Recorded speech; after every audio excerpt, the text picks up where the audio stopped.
말씀은 창세기 41장 50절에서 57절까지 말씀입니다. 저와 여러분이 한 절씩 나눠서 교독합니다. 흉년이 들기 전에 요셉에게 두 아들이 나되 곧 온의 제사장 보디베라의 딸 아스낫이 그에게 낳은지라.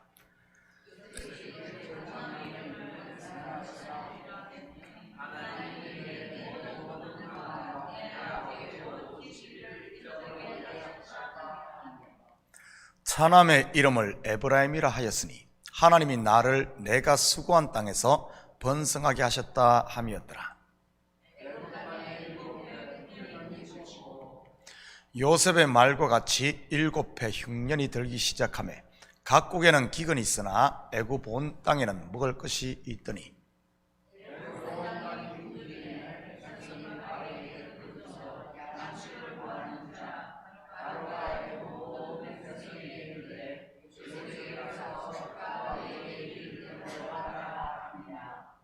온 지면에 기근이 있음에 요셉이 모든 창고를 열고 애굽 백성에게 팔세 애굽 땅에 기근이 심하며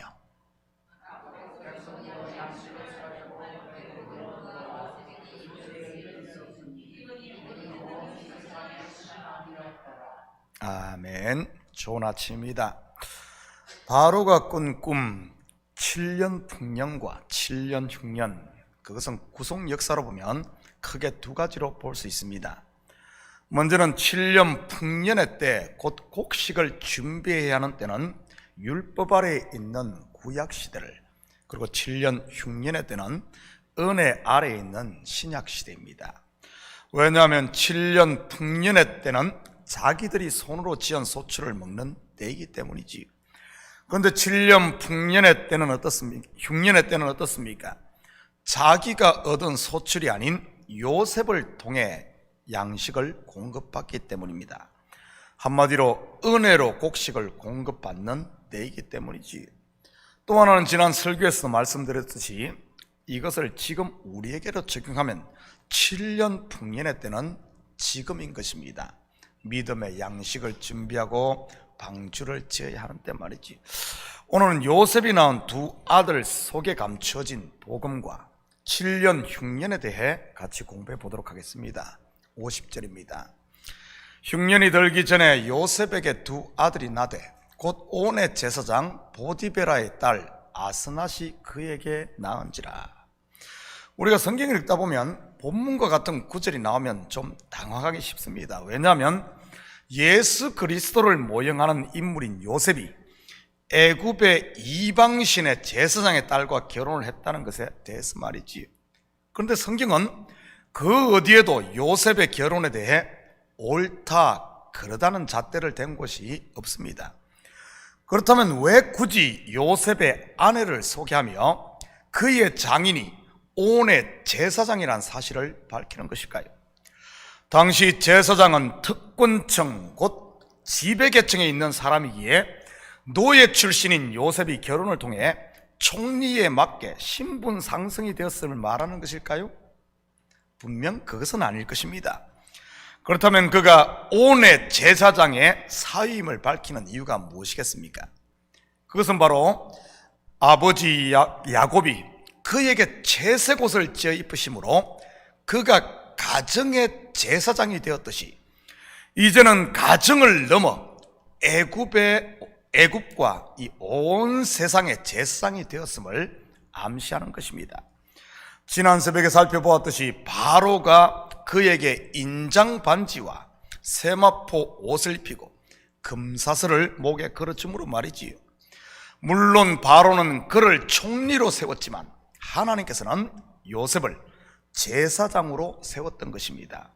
아담도 마찬가지로 제사장으로 세움받은 것이고요. 물론 저와 여러분 또한 이 시대에 왕같은 제사장으로 세움받았음을 믿으시기 바랍니다. 그리고 흉년이 들기 전 아스낫이 그에게 두 아들을 낳습니다. 51절 52절입니다. 요셉이 그의 장남의 이름을 므낫세라 하였으니 하나님이 내게 내 모든 고난과 내 아버지의 온 집 일을 잊어버리게 하셨다 하며 차남의 이름을 에브라임이라 하였으니 하나님이 나를 내가 수고한 땅에서 번성하게 하셨다 함이었더라. 먼저 태어난 장자가 므낫세입니다. 이름의 뜻이 뭐죠? 잊어버리다입니다. 더 구체적으로 말하면 하나님이 내게 내 모든 고난과 내 아버지 온 집의 일을 잊어버리게 하셨다이고요. 그의 고난에 대해서는 우리가 지금까지 공부해서 잘 알 겁니다. 그렇다면 아버지의 온 집 일을 잊어버렸다는 말은 무슨 뜻이겠습니까? 바로 형제들에 의해 팔렸던 아픔과 그 속에 있는 원한일 것입니다.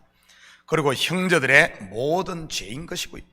구속사로 보면 장자 므낫세 곧 모든 죄를 다 잊게 한 사건이 바로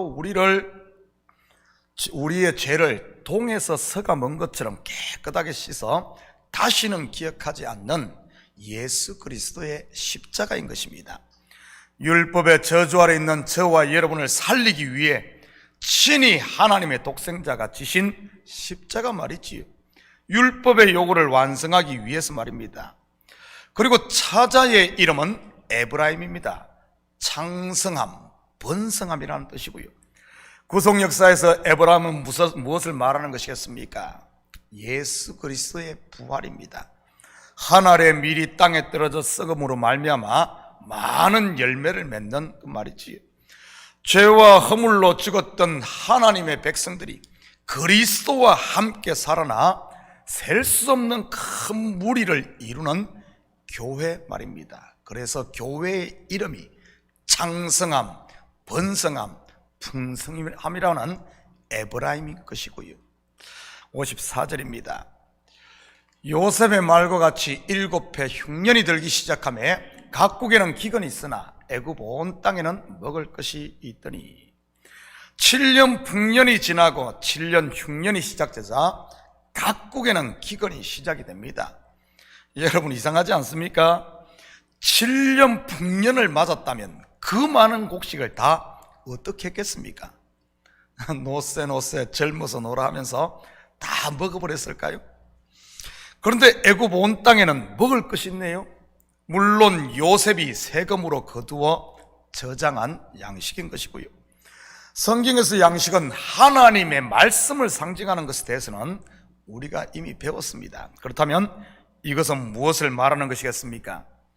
참된 하늘의 만나이신 예수님께서 오시자 지금까지 율법의 양식으로 배불렸던 모든 것들이 거짓이었음이 폭로되었다는 그런 말입니다. 더 이상 양식이 될 수 없다는 말이지요. 대표적인 모습이 예수님 당시 바리새인들과 서기관들 곧 종교 지도자들인 것이고요. 그들이 지금까지는 스스로에게서 난 율법의 의로 배불리며 부자처럼 살지 않았습니까? 그런데 예수님이 오셔서 진리의 말씀을 전하자 어떻게 됩니까? 자기들이 가진 의가 거짓이었음을 다 드러나는 것이지요. 본문으로 말하면 양식이 없는 기근이 시작된 것이고요. 생명을 살리는 양식은 요셉이 총리로 있는 애굽, 즉 예수 그리스도에게만 있는 것입니다. 다시 말해 예수로 말미암지 않고는 아버지께로 올 자가 없다는 그런 말이지. 55절입니다. 애굽 온 땅이 굶주림에 백성이 바로에게 부르짖어 양식을 구하는지라 바로가 애굽 모든 백성에게 이르되 요셉에게 가서 그가 너희에게 이른 대로 하라 하니라. 굶주린 백성이 누구에게 양식을 구합니까? 바로입니다. 그런데 바로가 양식을 줍니까? 아닙니다. 왜냐하면 성경에서 바로는 율법을 상징하는 인물이기 때문입니다.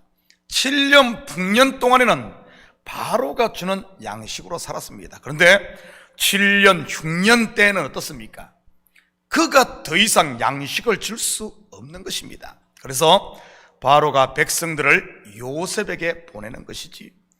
구속 역사로 보면 바로는 백성을 살릴 양식이 있는 요셉에게로 인도하는 초등교사, 몽학선생이라는 말입니다.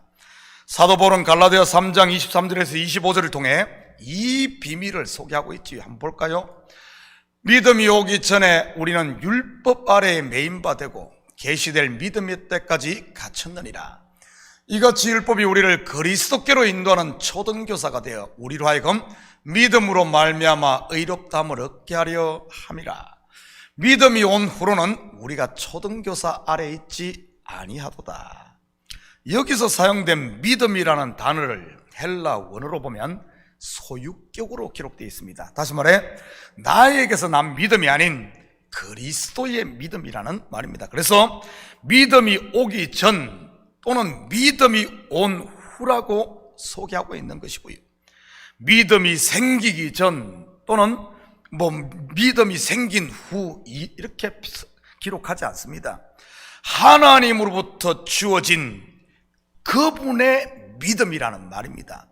그리스도께서 비유하신 씨 뿌리는 비유처럼 말이지요, 밭이 스스로 씨를 낸 것이 아니라 밭에 씨가 뿌려지듯 우리의 마음밭에 믿음의 씨가 뿌려진다는 말입니다.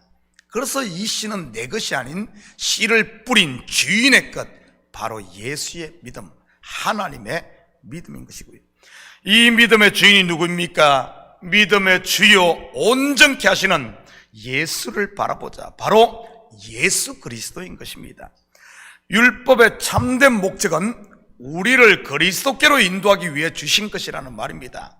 우리가 죄인임을 폭로시킴으로 말이지. 그리고 죄의 삭선 사망이고요. 그렇다면 이러한 사망이 어떻게 생명을 얻을 수 있습니까? 고린도서 15장 45절 46절입니다.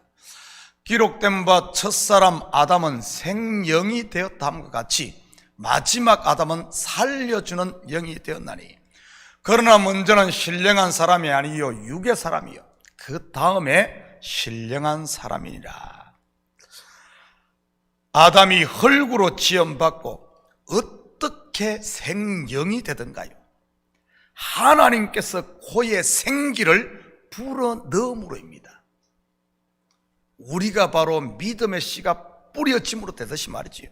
마찬가지로 죄의 종으로 사망 가운데 있던 인생도 생명이신 예수 그리스도가 우리에게 주어짐으로, 믿음이 주어짐으로, 성령이 주어짐으로 말미암아 살아나는 것입니다.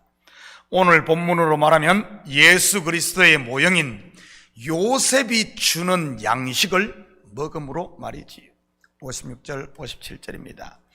온 지면에 기근이 있음에 요셉이 모든 창고를 열고 애굽 백성에게 팔세 애굽 땅에 기근이 심하며 각국 백성도 양식을 사려고 애굽으로 들어와 요셉에게 이르렀으니 기근이 온 세상에 심함이었더라. 그런데 요셉이 주는 양식을 누가 먼저 먹습니까? 애굽 백성입니다. 다시 말해 이방인들이 먼저 복음을 받는다는 그런 말이지요. 그리고 기근이 온 세상에 심해짐으로 결국은 누구도 요셉에게 옵니까? 바로 그의 형제들입니다. 유대인인 것이고요. 로마서 11장 25절 26절입니다. 형제들아, 너희가 스스로 지혜 있다면서 이 신비를 너희가 모르기를 내가 원하지 아니하노니, 이 신비는 이방인의 충만한 수가 들어오기까지 이스라엘에 들어는 우둔하게 된 것이라.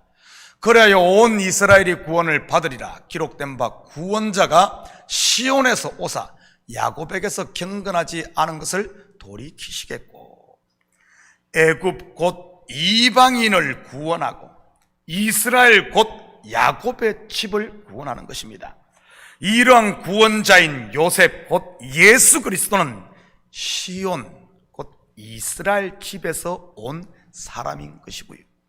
사랑하는 성도 여러분, 예수 안에 양식이 있음을 믿으시고 오늘 하루도 그분의 날개 안에 감으로 흉년된 세상 가운데서도 은혜와 평강, 감사의 이 풍성한 양식을 먹으며 사는 이런 복된 하루가 되시기를 예수님의 이름으로 축복합니다. 같이 기도하십시다. 사랑의 아버지 하나님, 참으로 감사를 드립니다. 온 땅에 기근이 있지만 예수 그리스도 안에 있는 우리 성도들에게는 양식이 있음을 믿습니다. 아버지 하나님, 주저주저 하면서 아버지와 굶주리는 인생이 아니라 이제는 과감히 자리를 털고 일어나 십자가 앞에 나옴으로 말미암아 아버지 하나님, 하나님께서 예비하신 준비된 양식을 먹는 저희들 되게 도와주시옵소서. 우리에게 허물이 있으면 아버지 하나님 십자가 앞에 내려놓게 하시고, 그러므로 말미암아 아버지 하나님 요셉의 형제들과 요셉이 아버지랑 극적인 화해를 이루고 풍성한 양식을 누렸던 것처럼 우리도 이제는 십자가 앞에서 아버지 하나님 나의 죄를 고백하고 아버지 하나님 이 모습 이대로와 풍성한 하나님의 은혜, 아버지 하나님 하나님 나라를 누리며 사는 저희들 다 되게 도와주시옵소서. 감사드리며 예수님의 이름으로 기도드립니다. 아멘.